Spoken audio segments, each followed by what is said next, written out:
Hello friends. Lionel Messi football గురించి కొంచెం knowledge ఉన్న వాళ్ళకి ఎవరికైనా సరే ఇతని పేరు గురించి పెద్దగా పరిచయం చేయాల్సిన అవసరం లేదు. మన కళ్ళ ముందే రికార్డ్స్ క్రియేట్ చేస్తూ ప్రపంచ ఫుట్బాల్ సామ్రాజ్యాన్ని ఏలుతున్న లియోనెల్ మెస్సీ యొక్క లైఫ్ మనం అనుకున్నంత ఈజీగా అయితే సాగలేదు. మెస్సీ ఈరోజు greatest of all time player అయి ఉండొచ్చు. కానీ యంగ్ ఏజ్లో ఉన్నప్పుడు తన లైఫ్లో జరిగిన ఒక హార్డ్ మూమెంట్ని గనక దాటకపోయి ఉంటే ఈరోజు ఈ రికార్డ్ బ్రేకింగ్ మూమెంట్స్ని మనం చూసే వాళ్ళమే కాదు. ఇంతకీ తన లైఫ్లో జరిగిన ఆ హార్డ్ మూమెంట్ ఏంటి? మెస్సీ జీరో స్టేజ్లో నుంచి ఈ రేంజ్కి ఎలా రీచ్ అయ్యాడు? ఈ విషయాలన్నీ కూడా ఈరోజు వీడియోలో మనం పూర్తిగా తెలుసుకుందాం. Let's get in to the show. Guys, మీరు ఎవరైనా లియోనెల్ మెస్సీ ఫ్యాన్ ఉంటే మాత్రం ఖచ్చితంగా కింద కామెంట్ చేయండి. మెస్సీ 1987 జూన్ 24న అర్జెంటీనాలోని రొసారియో సిటీలో జన్మించాడు. ఆ టైంలో మెస్సీ పేరెంట్స్ ఎంతో పేదరికంలో ఉండేవాళ్ళంట. కొన్నిసార్లు ఇంట్లో తినటానికి ఫుడ్ కూడా ఉండేది కాదంట. వాళ్ళకు మొత్తం 4 పిల్లలు. అందులో మెస్సీ అందరికంటే చిన్నవాడు. లైఫ్లో ఎన్నో ఛాలెంజెస్ ఉన్నా మెస్సీ వాటిని అస్సలు పట్టించుకోలేదు. ఎందుకంటే ఆ బాధలన్నిటి నుంచి ఎస్కేప్ అవడానికి అతనుకున్న ఒకే ఒక ప్రపంచం ఫుట్బాల్. మెస్సీ ఏజ్ చిన్నదైనా తినడానికి సరిగ్గా లేకపోయినా తనకు ఫుట్బాల్ మీద ఉన్న ప్రేమ మాత్రం ఎప్పుడూ తగ్గలేదు. కానీ ఏజ్కి తగ్గట్టు తన సైజు లేకపోవటం వల్ల లోకల్ యూత్ టీంలో జాయిన్ అవటం మెస్సీకి చాలా కష్టమైంది. కానీ ఎప్పుడైతే మెస్సీ గ్రాండ్ మదర్ సీన్లోకి ఎంటర్ అయిందో అక్కడి నుంచి మెస్సీ లైఫ్ మొత్తం మారిపోయింది. ఒకరోజు లోకల్ టీం మ్యాచ్ ఆడుతున్నప్పుడు మెస్సీ ఫ్యామిలీ అక్కడికి చూడటానికి వెళ్ళారు. మెస్సీ టీం 1-0 తేడాతో ఓడిపోయే సిచ్యువేషన్లో ఉంది. హాఫ్ టైంలో మెస్సీ నానమ్మ కోచ్ దగ్గరికి వెళ్ళి ఆయన్ని గట్టిగా నిలదీసింది. మెస్సీని గ్రౌండ్లోకి దించాలని చెప్పి అతన్ని బలవంతం చేసింది. దీంతో కోచ్ తప్పనిసరి పరిస్థితిలో మెస్సీని గ్రౌండ్లోకి దించాడు. ఎప్పుడైతే మెస్సీ గ్రౌండ్లోకి అడుగుపెట్టాడో మ్యాచ్ సిచ్యువేషన్ మొత్తం పూర్తిగా మారిపోయింది. మెస్సీ ఆట చూసి ఫిదా అయిపోయిన తన గ్రాండ్ మదర్ ఇంట్లో వాళ్ళని ఒప్పించి డబ్బులు దాచిపెట్టి మరీ మెస్సీకి ఒక జత షూస్ని కొనిపించింది. అలా ఫుట్బాల్లో మెస్సీ జర్నీ అనేది స్టార్ట్ అయింది. మెస్సీ గేమ్ ఎంత వండర్ఫుల్గా ఉండేదంటే 11 సంవత్సరాల ఏజ్లోనే ఫేమస్ న్యూవెల్స్ ఓల్డ్ బాయ్స్ టీం నుంచి తనకు కాల్ వచ్చింది. కెరీర్ పీక్స్లోకి వెళ్తుందనుకునే టైంలోనే మెస్సీకి లైఫ్లోనే బిగ్గెస్ట్ హార్ట్ బ్రేక్ జరిగింది. అతనికి అప్పటి వరకు తోడుగా ఉండి నడిపించిన తన గ్రాండ్ మదర్ చనిపోయారు. ఈ ఇన్సిడెంట్ మెస్సీని సైకలాజికల్గా కంప్లీట్గా బ్రేక్ డౌన్ చేసింది. కేవలం ఇది ఒకటే కాదు, మెస్సీకి 13 నుంచి 14 సంవత్సరాల వయసు ఉన్నప్పుడు మెస్సీ గ్రోత్ నార్మల్ కిడ్ లాగా లేదని చెప్పి తన పేరెంట్స్ రియలైజ్ అయ్యారు. మెస్సీ హైట్ 5 ఫీట్ కంటే తక్కువ ఉండడంతో టెన్షన్ పడి డాక్టర్స్ దగ్గరికి తీసుకుని వెళ్ళారు. అక్కడే వాళ్ళకి ఒక టెరిబుల్ న్యూస్ తెలిసింది. మెస్సీకి గ్రోత్ హార్మోన్ డెఫిషియన్సీ ఉందని డాక్టర్స్ చెప్పారు. ఇది ఆ పూర్ ఫ్యామిలీకి ఒక పెద్ద షాక్నిచ్చింది. దీనికి ట్రీట్మెంట్ ఉంది, కానీ ఆ ఇంజెక్షన్ కాస్ట్ నార్మల్ పీపుల్ కొనలేనంత ఖరీదైంది. వాళ్ళ దగ్గర మనీ లేకపోవడంతో తన కొడుకు లైఫ్ ఏమైపోతుందని చెప్పి వాళ్ళు చాలా బాధపడుతున్నారు. బట్ మెస్సీ టాలెంట్ చూసి యూరోప్లోని చాలా క్లబ్లు తన మీద ఇంట్రెస్ట్ చూపించాయి. సో వాళ్ళని హెల్ప్ అడిగితే ఖచ్చితంగా చేస్తారని చెప్పి అనుకుని వాళ్ళ పేరెంట్స్ వాళ్ళ దగ్గరికి వెళ్ళి హెల్ప్ అడిగారు. కానీ అందరూ కూడా ట్రీట్మెంట్ ఖర్చు చూసి హెల్ప్ చేయడానికి ముందుకు రాలేదు. బట్ ఒకే ఒక క్లబ్ మాత్రం మెస్సీకి హెల్ప్ చేయడానికి ముందుకొచ్చింది. అదే బార్సిలోనా. మెస్సీ మీద ఉన్న నమ్మకంతో ట్రీట్మెంట్ రెస్పాన్సిబిలిటీ మొత్తాన్ని తీసుకోవడానికి ఆ క్లబ్ ముందుకొచ్చింది. కానీ రిటర్న్లో మెస్సీ బార్సిలోనా అకాడమీకి వాళ్ళు అడిగారు. దీంతో మెస్సీ ఏమాత్రం ఆలోచించకుండా వెంటనే సైన్ చేశాడు. మొత్తానికి ట్రీట్మెంట్ సక్సెస్ అయింది. తర్వాత బార్సిలోనాలో ఆడే ఛాన్స్ మెస్సీకి దక్కింది. ఇంకొన్ని రోజుల్లో బార్సిలోనాకి ఫ్లైట్ ఎక్కడానికి ముందు తన వాళ్ళకి గుడ్ బై చెప్పడానికి తనకు కాస్త టైం దొరికింది. ఆ టైంలోనే మెస్సీకి ఒక రియల్ లవ్ దొరికింది. న్యూవెల్స్ ఓల్డ్ బాయ్స్ టీంలో తను ఆడుతున్నప్పుడు తన టీమ్మేట్ అయిన లోకస్ కజిన్ యాంటోనిలాని మెస్సీ లవ్ చేశాడు. ఫస్ట్ మీటింగ్లోనే ఇద్దరు లవ్లో పడిపోయారు. నేను కన్ఫామ్గా ఒక బెస్ట్ ప్లేయర్గా తిరిగి వచ్చి నేను పెళ్లి చేసుకుంటానని చెప్పి తనకు ప్రామిస్ చేసి మెస్సీ బార్సిలోనాకి తిరిగి వెళ్ళిపోయాడు. బార్సిలోనా అకాడమీలో అడుగుపెట్టిన తర్వాత మెస్సీ రేంజ్ ఎక్కడికో వెళ్ళిపోయింది. 2003 నవంబర్ 16న కేవలం 16 సంవత్సరాల ఏజ్లోనే మెస్సీ తన అఫీషియల్ డెబ్యూ మ్యాచ్ ఆడాడు. అందరూ బార్సిలోనానే మెస్సీ లైఫ్ని సేవ్ చేసిందని చెప్పుకుంటున్నారు. కానీ కొన్ని వారాలు గడిచిన తర్వాత కోచెస్ అందరూ మెస్సీ టాలెంట్ చూసి బార్సిలోనాని సేవ్ చేయడానికి ఒక ప్లేయర్ ఇచ్చాడని చెప్పి అందరూ అనుకోవటం మొదలుపెట్టారు. 2004 2005 సీజన్లో మెస్సీ తన ఫస్ట్ గోల్ నేశాడు. ఈ మ్యాచ్లో అప్పటి ఫుట్బాల్ లెజెండ్ అయిన రొనాల్డినో ఇచ్చిన పర్ఫెక్ట్ అసిస్ట్తో మెస్సీ తన కెరియర్లో ఫస్ట్ గోల్ని చేశాడు. రొనాల్డినో మెస్సీని తన సొంత తమ్ముళ్లాగా చూసుకుంటూ మెస్సీకి ఒక గ్రేట్ మెంటర్ లాగా మారాడు. తన గైడెన్స్ వల్లే మెస్సీ తన గేమ్ని నెక్స్ట్ లెవెల్కి తీసుకుని వెళ్ళాడు. ఎప్పుడైతే కోచ్ పెప్ క్లబ్లోకి ఎంటర్ అయ్యాడో ఇంక అక్కడి నుంచి అసలైన సునామీ స్టార్ట్ అయింది. 2008, 2009 సీజన్ వచ్చేసరికి మెస్సీ జస్ట్ టాలెంట్ ఉన్న కిడ్ అనుకునే రేంజ్ నుంచి హీఈస్ ద గ్లోబల్ స్టార్ అనే రేంజ్కి వెళ్ళిపోయాడు. అర్జెంటీనా తరపున అండర్-20 వరల్డ్ కప్ అండ్ ఒలింపిక్స్లో గోల్డ్ మెడల్ని గెలిచాడు. ఆ తర్వాత మెస్సీ తను చేసిన ప్రామిస్ని ఫుల్ఫిల్ చేసుకోవడానికి అర్జెంటీనాకి తిరిగి వెళ్ళి యాంటోనెల్లాని పెళ్లి చేసుకున్నాడు. 2008, 2009 సీజన్ మెస్సీ లైఫ్లో చాలా అంటే చాలా స్పెషల్. ఎందుకంటే రొనాల్డినో వెళ్ళిపోవడంతో క్లబ్ మెస్సీ జెర్సీ నెంబర్ 19ని రొనాల్డినో ఐకానిక్ నెంబర్ 10కి అప్గ్రేడ్ చేసింది.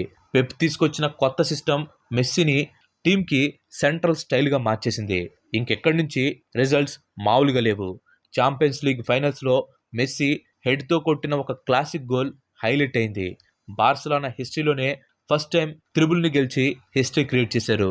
త్రిబుల్ అంటే ఒక ఇయర్లో 3 మెయిన్ టైటిల్స్ని గెలవటం.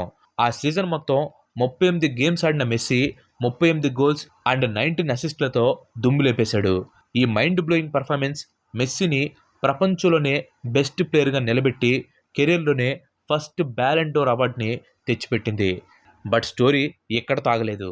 మెస్సీ రికార్డ్స్ హంటింగ్ కంటిన్యూ అవుతూనే ఉంది. 2010లో బార్సిలోనా టీం కొంచెం అప్స్ అండ్ డౌన్స్ని ఫేస్ చేసింది. మెస్సీ మాత్రం పర్సనల్ లెవెల్లో నెంబర్స్ని పీక్స్లోకి తీసుకుని వెళ్ళాడు. 53 గేమ్స్లో 47 గోల్లు అండ్ 12 అసిస్టులు కొట్టి వరుసగా సెకండ్ టైం కూడా బ్యాలెన్ డియోర్ని గెలుచుకున్నాడు.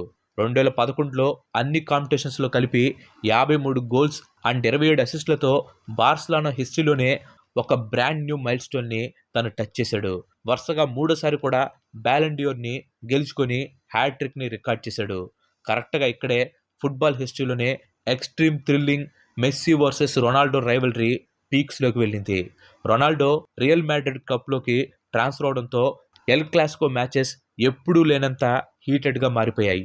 కంటిన్యూస్గా 3 టైమ్స్ బ్యాలెన్ డోర్ గెలుచుకున్న మెస్సీ 4వసారి వరుసగా గెలవటం ఇంపాసిబుల్ అని చెప్పి అందరూ అనుకుంటున్నారు. కానీ 4వసారి కూడా ఆ అవార్డుని మెస్సీ దక్కించుకొని ప్రపంచాన్నే పెద్ద షాక్కి గురిచేశాడు. మెస్సీ లైఫ్లో ఈ 2012 సీజన్ చాలా అంటే చాలా స్పెషల్. ఎందుకంటే ముల్లర్ పేరు మీద డెకేడ్స్ నుంచి ఉన్న రికార్డ్స్ని మెస్సీ బద్దలు కొట్టాడు. అసలు ఎవరు ఊహించని విధంగా ఆ సంవత్సరం తను 91 గోల్స్ చేశాడు. ఆ సంవత్సరం ఛాంపియన్స్ లీగ్ గెలిచిన ఒక టీం కొట్టిన అన్ని గోల్స్ కంటే మెస్సీ ఒక్కడే కొట్టిన గోల్స్ ఎక్కువ. అండ్ అదే సంవత్సరం మెస్సీ ఫాదర్ అయ్యాడు. తన ఫస్ట్ సన్ థియాగోకి జన్మనిచ్చాడు. కానీ కోచ్ పెప్ టీం నుంచి వెళ్ళిపోయిన తర్వాత మెస్సీ చాలా స్ట్రగుల్స్ని ఫేస్ చేశాడు. అదే టైంలో రొనాల్డో 2013, 2014లో వరుసగా బ్యాలెన్ డియోర్ అవార్డ్స్ని గెలుచుకున్నాడు. ఈ 2014 మాత్రం మెస్సీ లైఫ్లో ఒక బిగ్గెస్ట్ లో ఇయర్. ఎందుకంటే ఇంటర్నేషనల్ స్టేజ్ మీద అల్టిమేట్ ట్రోఫీ అయిన ఫీఫా వరల్డ్ కప్ని గెలవటానికి ఇంచు దూరంలో ఆగిపోయాడు. వరల్డ్ కప్ ఫైనల్లో అర్జెంటీనా జర్మనీ చేతిలో ఓడిపోయింది. ఆ టోర్నమెంట్లో బెస్ట్ ప్లేయర్గా గోల్డెన్ బాల్ని గెలిచినా కానీ కప్పు మిస్ అవడంతో మెస్సీ చాలా డిసప్పాయింట్ అయ్యాడు. అండ్ ఇది అక్కడితో ఎండ్ అయిపోలేదు. 2015, 16లో బ్యాక్ టు బ్యాక్ 2 సార్లు కోపా అమెరికా ఫైనల్లో కూడా అర్జెంటీనా ఓడిపోయింది. దీంతో ప్రపంచం మొత్తం మెస్సీని తిట్టడం స్టార్ట్ చేసింది. కంట్రీకి కప్పు తీసుకురాలేదని, మెస్సీ ఎప్పటికీ గ్రేట్ మ్యారడోనాతో ఈక్వల్ కాలేడని చెప్పి విమర్శించడం స్టార్ట్ చేశారు. 2015లో మెస్సీ 5th టైం బ్యాలెన్ డియోర్ గెలుచుకున్నాడు. క్లబ్ లెవెల్లో బార్సిలోనా గ్రాఫ్ దారుణంగా పడిపోతూ వచ్చింది. 2016 నుంచి 2018 వరకు వరుసగా క్వార్టర్ ఫైనల్స్లోనే క్లబ్ బయటికి వచ్చేసింది. 2019లో కెప్టెన్గా సెమీఫైనల్స్ దాకా తీసుకుని వెళ్ళినా కానీ అక్కడ కూడా ఓటమి తప్పలేదు. ఇంకా 2020 అయితే మెస్సీ లైఫ్లో ఒక నరకం అనే చెప్పాలి. తన ఐడల్ మ్యారడోనా చనిపోయారు. ఛాంపియన్స్ లీగ్లో బెయిరన్ టీం చేతిలో బార్సిలోనా 8-2 తేడాతో దారుణమైన ఓటమిని చవిచూసింది. అందరూ మెస్సీ పని అయిపోయిందనుకునే టైంలో 2021లో అసలైన మెస్సీ రోరింగ్ స్టార్ట్ అయింది. తన బిగ్గెస్ట్ రైవల్ బ్రెజిల్ హోమ్ గ్రౌండ్లోనే 28 సంవత్సరాల లాంగ్ వెయిటింగ్ తర్వాత messy and team Copa America cup గెలిచింది. అర్జెంటీనా ఫ్లాగ్తో మెస్సీ తన కెరీర్లో ఫస్ట్ ఇంటర్నేషనల్ ట్రోఫీని లిఫ్ట్ చేస్తున్నప్పుడు ఫ్యాన్స్ అందరూ చాలా ఎమోషనల్ అయ్యారు. కానీ ఆ హ్యాపీనెస్ ఎన్నో రోజులు లేదు. కొన్ని వీక్స్ తర్వాత మెస్సీ బార్సిలోనా క్లబ్ను వదిలేసి పిఎస్జీలో చేరాడు. బార్సిలోనా క్లబ్ భారీ అప్పుల్లో మునిగిపోవటం వలన మెస్సీని వాళ్ళు ఎఫర్ట్ చేయలేకపోయారు. దాంతో డెకేడ్స్ నుంచి ప్రాణంగా చూసుకుంటున్న తన సొంత క్లబ్ బార్సిలోనా మెస్సీని ఫ్రీ ఏజెంట్గా వదిలేసి వచ్చింది. ఆ రోజు బార్సిలోనాని వదిలి వెళ్తున్నప్పుడు ప్రెస్ మీట్లో మెస్సీ కన్నీళ్లు పెట్టుకున్నాడు. ఆ క్షణం ఫుట్బాల్ ప్రపంచం మొత్తాన్ని కదిలిచ్చింది. బార్సిలోనా క్లబ్తో మెస్సీకున్న అనుబంధం మాటలతో చెప్పడం కష్టం. టోటల్ 778 గేమ్స్ ఆడితే 672 గోల్స్ చేసి 303 అసిస్టులు కొట్టి 6 Ballon d'Or, 10 La Liga titles, 4 champion league wins, అన్నిటికంటే మెయిన్గా తన లైఫ్ని కాపాడ్డ బార్సిలోనా క్లబ్. ఆ క్లబ్ కోసం మెస్సీ అచీవ్ చేసిన విన్నింగ్ లిస్ట్ చూస్తే ఎవరైనా సరే మెస్సీ బార్సిలోనా రుణం తీర్చుకున్నాడు అని చెప్పాల్సిందే. కానీ మెస్సీ ఒక పవర్ఫుల్ ప్లేయర్. బార్సిలోనాని వదిలిపెట్టి పిఎస్జీ క్లబ్కి వెళ్ళిన నెక్స్ట్ ఇయరే మెస్సీ తన లైఫ్లోనే బిగ్గెస్ట్ హిస్టరీని క్రియేట్ చేశాడు. అదే 2022 ఫీఫా వరల్డ్ కప్. ఇది నా కెరీర్లో లాస్ట్ వరల్డ్ కప్ అని చెప్పి మెస్సీ ముందుగానే అనౌన్స్ చేశాడు. ఆ ఒక్క మాటతో అర్జెంటీనా టీం మొత్తం తన లీడర్ కోసం ప్రాణం పెట్టి ఆడారు. ఫ్రాన్స్తో జరిగిన బ్రీత్ టేకింగ్ ఫైనల్ మ్యాచ్లో 3-3 స్కోర్తో టై అయ్యే సిచ్యువేషన్ వరకు వచ్చింది. కానీ ఫైనల్గా పెనాల్టీ షూటౌట్లో మౌంటియల్ గోల్ చేయడంతో మెస్సీ వరల్డ్ కప్ గెలిచి ఫుట్బాల్ ప్రపంచంలోనే అన్డిస్ప్యూటెడ్ గ్రేటెస్ట్ ఆఫ్ ఆల్ టైమ్గా రికార్డ్ని క్రియేట్ చేశాడు. తన గ్రాండ్ మదర్ చేతుల మీదుగా ఫస్ట్ టైం షూస్ వేసుకున్న మెస్సీ ఇప్పుడు వరల్డ్ ఛాంపియన్ అయ్యాడు. కానీ పిఎస్జీ క్లబ్లో మెస్సీకి అనుకున్నంత బాగా అయితే జరగలేదు. దీంతో యూరోప్ ఫుట్బాల్లో తన జర్నీ ఎండ్ అయిందని మెస్సీ డిసైడ్ అయ్యాడు. మెస్సీ ఈసారి ఇంటర్ మియామి క్లబ్లో జాయిన్ అయ్యాడు. ప్రజెంట్ అదే మెస్సీకి న్యూ హోమ్. ఓవరాల్గా తన కెరీర్లో 894 మ్యాచెస్లో 726 గోల్స్ చేసి 346 అసిస్టులతో మెస్సీ ఇప్పటి ప్రపంచంలోనే బెస్ట్ ప్లేయర్ అని చెప్పడంలో ఎలాంటి డౌట్ లేదు.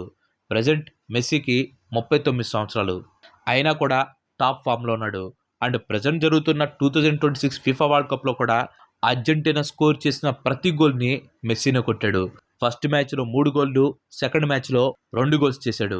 ఇది మెస్సీ కెరీర్లో 6th వరల్డ్ కప్. తను కొట్టిన గోల్స్తో తన పవర్ ఇప్పటికీ తగ్గలేదని చెప్పి ప్రూవ్ చేశాడు. సో మెస్సీ రికార్డ్ హంటింగ్ అయితే ఇంకా ఆగలేదు, అది కంటిన్యూ అవుతూనే ఉంది.